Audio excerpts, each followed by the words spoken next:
did see myself as an activist who just happened to be a photographer during a particular set of circumstances. I just felt that I needed to record what I was seeing because I was going into places that not many other white South Africans were going.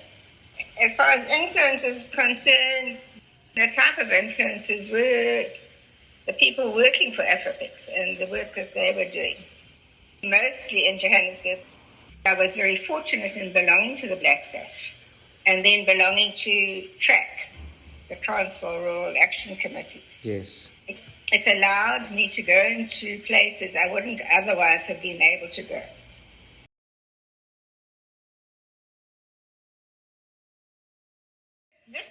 It was taken in 1988, and at the time there was another organization here in Pietermaritzburg called AFRA, which is Association for Rural Advancement. Some field workers from AFRA took us, and when I say us, it was various photographers, journalists, on a tour of these areas, which were mainly around the Ladysmith area.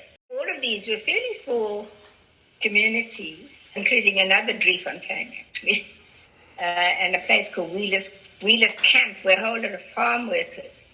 One of the untold stories, or very little told stories, are the numbers of farm workers who were forced off land by farmers who took over farms or who bought up farms and decided they didn't want these particular workers. These farm workers had nowhere to go because they'd been living there for generations. And to be suddenly removed, told to go from the farms, was horrific for them. So there were various camps that started being set up, and one was Wheelers Camp, which was also near this area. The community leaders had basically come together. You'll see most of the people under the tree are actually men. Mm-hmm. So going back to the Nguni way of doing things. And then the various white people who are these journalists. And, the community was explaining to the journalists what was happening in their lives. And, of course, they had this magnificent tree under which they used to hold their community meetings as well. Yeah. Well, most of the places that we went to, at that time, they didn't have community centres as they often do now. And we would meet, the tree at Magopa was very famous too. They had a sort of iron bar that hung from the tree, and they would bang on the iron bar to announce that they were about to have a meeting. Okay. And then people would come and congregate under this tree.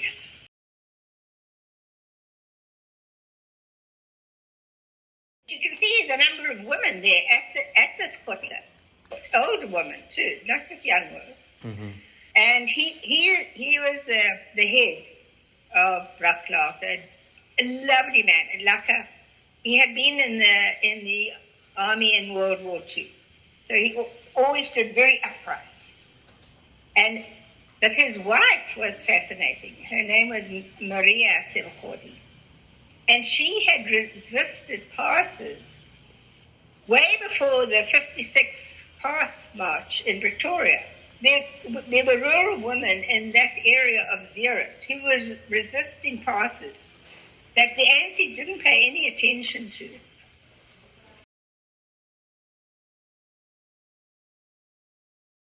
That was at, the discussions at Cadessa out in Kempton Park. So this was 1992. And when we looked at the composition of who was doing the negotiations, it seemed that there were very few women.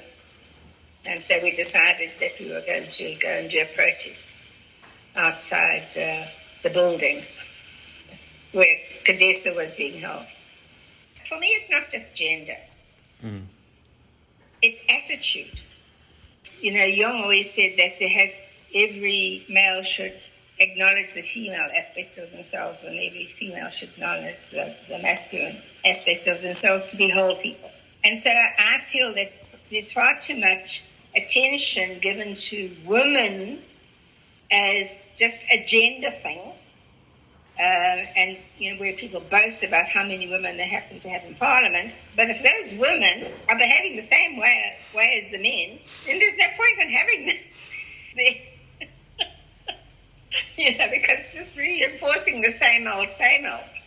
And I have this outlook on the whole world, and that the culture of male remains in the world, remains white male regardless of skin color. The attitude still remains the white male, almost colonial attitude. And unless that's broken down, we're never ever going to get egalitarianism. I think it's just recognizing the fact that we don't have to be violent to actually be able to. I mean, here we have this wonderful constitution, but are we actually asking the question of how do we get that constitution onto the ground so that it's actually operating from the ground up, especially when so many rural communities remain totally patriarchal?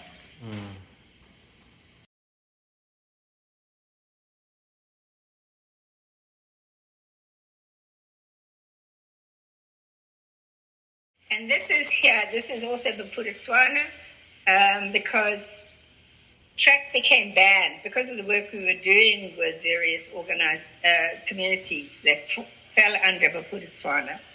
We became banned. And so we went to protest in Mafeking, and I managed to get away from it, actually, because I was busy taking photographs, so I presented myself as a photographer, not as a Black Sash member. But those women were arrested and they were going to be had up for treason until such time as Jules Brody, who is a well-known Johannesburg lawyer, and his wife was a Black Sash member, came through to Botswana and managed to get them out on bail. Once it got to the big lawyers, then it all got dropped. But I mean, so this was just prior to their arrest.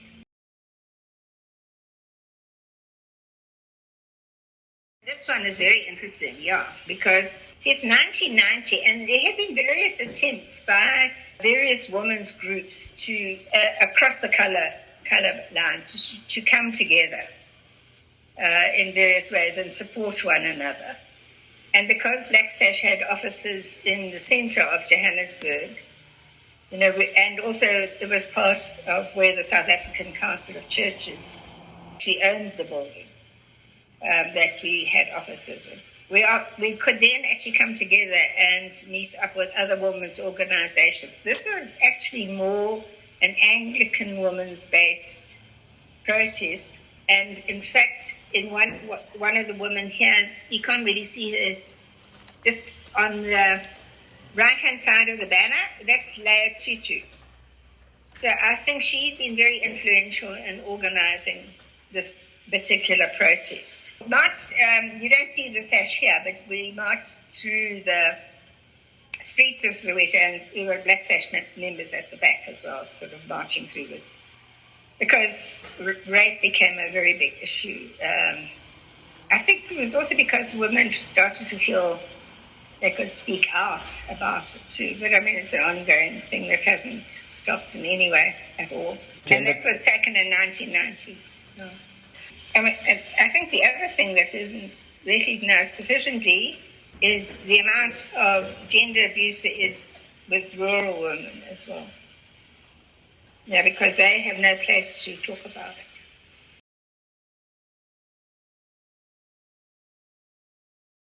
So this was a Women's Day, South African Women's Day celebration in Kutsong, and Winnie Mandela was supposed to arrive. They had meant to do a parade in front of Winnie's arriving in her vehicle, whatever that was. But Winnie never arrived. They did the parade anyway, and I took this image. And then they made me be the speaker. I don't think I did very well, other than to point out to all the young male activists who thought they were doing wonderful things by toying in the streets, that their wives, their mothers, their sisters were actually home doing the cooking for them and the washing and the ironing. And maybe they should think of doing it too.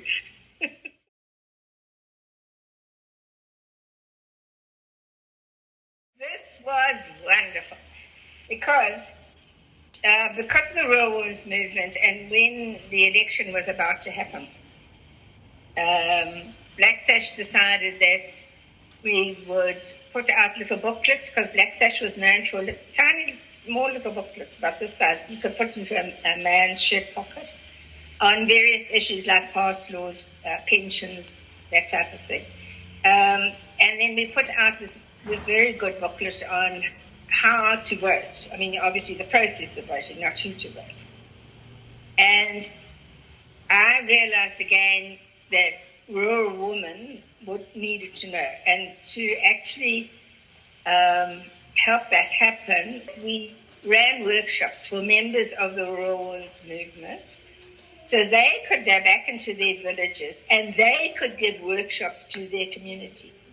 And my subversive reason for wanting to do this was so that rural women would get some status within their own community, because for once they knew more than the men.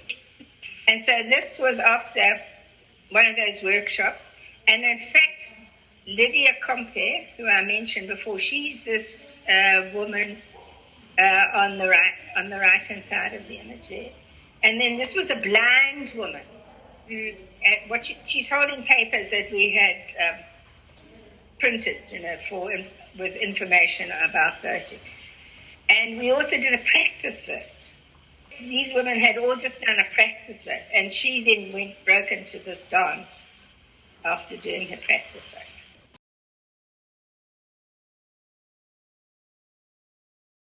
This was actually, these were Topi stuff.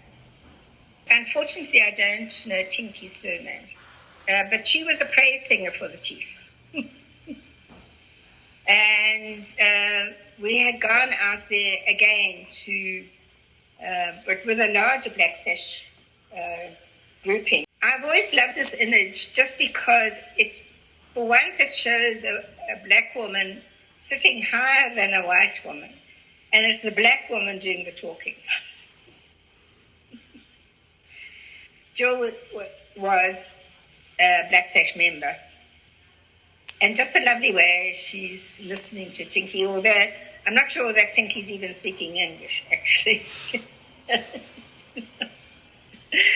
So to me, this became the sort of desirable image, where we went there to listen, not to talk. Well, for me, the Constitutional Court is incredibly valuable. It's like our foundation stone to what we want to achieve. It holds all our hopes of a truly egalitarian South Africa. So having the work that I did displayed in the Constitutional Court area is incredibly valuable to me, because my underlying thoughts were to record so that it would be seen for the future. Having been born at a time during the Second World War, and being in England and actually having the house where I was living bombed, I came to understand about Nazi racism very early on in my life, although not the depth of it, of course, and not how prevalent it is throughout the world. But there were always people who said they didn't know about the death caps in Germany. And I thought, I can't, what I'm seeing has to be recorded, so people can't say that. Although the apartheid government tried very, very hard to prevent white people from knowing what was going on in the majority of the lives of South Africa.